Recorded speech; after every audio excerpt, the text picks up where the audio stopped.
एक बात हमको पता चली भक्तमाल ग्रंथ पढ़ करके सुन करके। सबसे पहले मैंने भक्तमाल ग्रंथ सुना पूज्य श्री मामा जी के मुख से। पहली कथा कर्माबाई के खिचड़ी मुरैना में। फिर मामा जी हमको मिले दोबारा स्वामी अखंडानंद जी के आश्रम में। फिर उनसे प्रेरणा ली भक्तमाल कथा पढ़ने की। कहाँ मिलेगी तो बताया रामानंद पुस्तकालय सुदामा कुटी से आपको मिल जाएगी। मैं समय बच्चा था, ज्यादा आयु नहीं थी, लगभग कोई 19-20 साल की आयु होगी। फिर भक्तमाल कथा पढ़ करके एक बात मन में आई कि भगवान को रिझाने का सबसे सरल शॉर्टकट रास्ता है, वो है संत सेवा। संतों से जो मिलेगा वो अपने प्रयास से नहीं।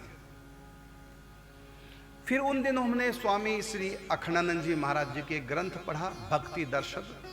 नारद जी के जो सूत्र हैं भक्ति पर, उनकी व्याख्या आज भी वो पुस्तक मेरे पास है। उसमें कुछ समझ में आई बात प्रेम तत्व की, और उसमें लिखा है कि संतों का संग दुर्लभ है,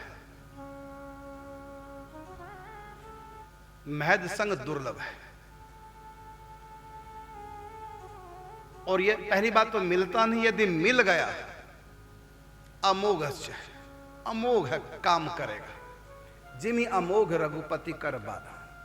संतों का दर्शन दुर्लभ है और मिल जाए तो फिर अपना काम पूरा करेगा। ये बात हमने जब हम वृंदावन में प्रारंभिक जीवन जी रहे थे इस भेष में, ये बात समझ में आ गई कि संतों का मिलना बड़ा कठिन, और मिल जाए तो काम आसानी से बन जाता है।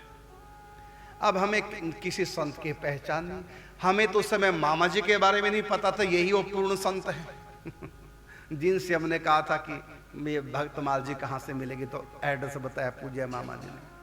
और उस समय मामा जी भगवत प्राप्ति महापुरुष थे नहीं पता चलता, अपने मुख से उनको बताना नहीं, और ऐसे किसी को पता नहीं चलता।